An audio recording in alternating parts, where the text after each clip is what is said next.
Hi, this is Nelson. Welcome back to my channel. Today I'm going to be removing my rear wheel on my KBO Breeze.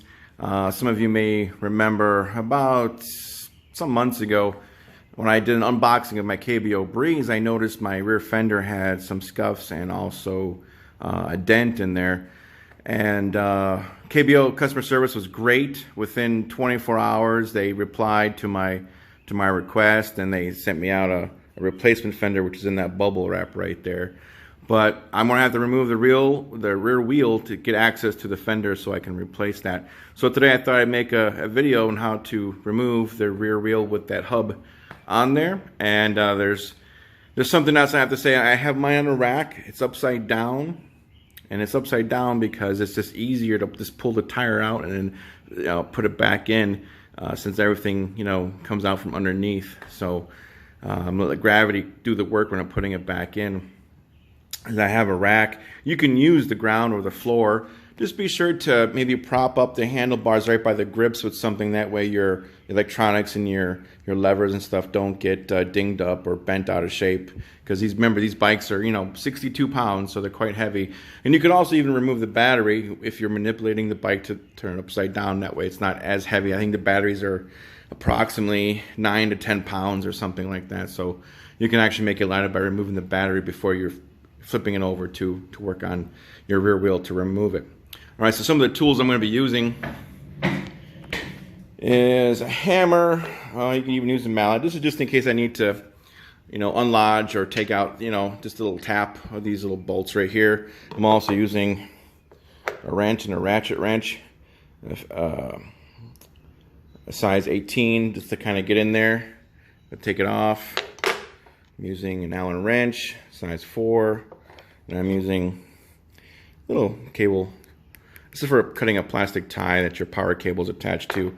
So really you don't need a lot of tools, but be sure to be very careful, because some of these things are under pressure and they might fling right back at your face.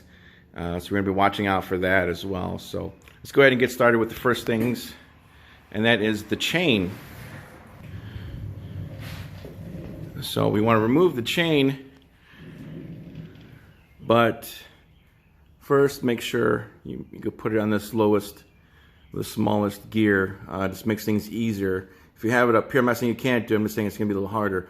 But make sure you're on the lowest or the smallest gear. And then of course I'm going to try to do this one-handed. You would pull this forward. See how you're giving the chain some slack, and now you can take the chain and force it off the track of the crank, and then you can let it go back, and it'll go back even further. Don't be scared, and then it'll just hang there.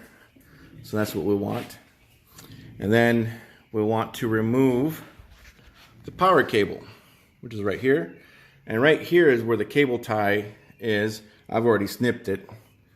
And you can always replace it with another cable tie if you don't have one.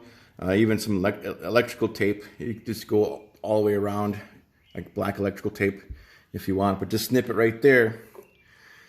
That way you can take the cable off. But before you do that, you have to remove. See this connector right here is two pieces. One right here and one right here. There's also arrows on the top, so when you put it back together, you have to line up those arrows. But there's no twisting. All you gotta do is pull it straight out. I'm gonna try to do this with one hand. There we go. And as you can see, there's pins. That's why you don't want to twist it, because these pins are gonna have to line up in the holes later on. So we'll go ahead and let that just hang right there. All right, so next we're going to remove this little piece that's holding the fender together.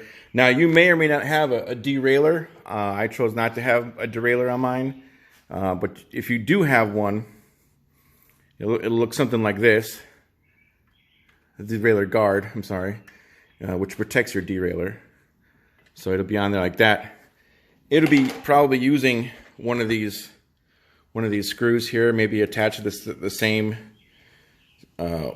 screw right here. So be careful with that. If you don't have one on here, then you won't have to worry about it taking up that, you know, the space with this screw. But we do have to remove that screw because I just want to get it out of the way. And like I said, be very, very careful when removing this because it is under some stress. This could snap back at you once you loosen the screw all the way out.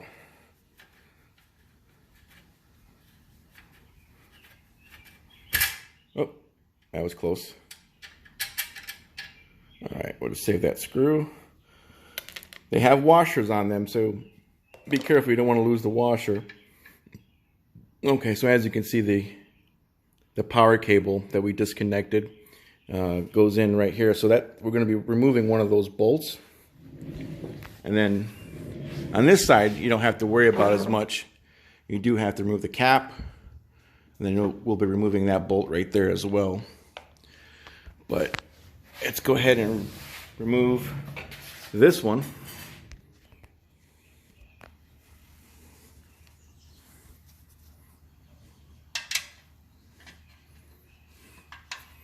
Again, be careful. Like I said, these are under stress a little bit, so they might snap at you. Oh, okay. Almost lost that screw. And again, be very careful because they have washers. You don't want to lose the washers because you want to reuse it. Okay, so we got this off, and we have this other one off. We have,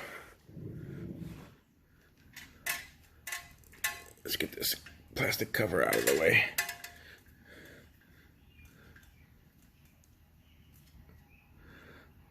There we go. As you can see, that's what it looks like right there. So we're just going to leave that right there just so we have better access to the bolt.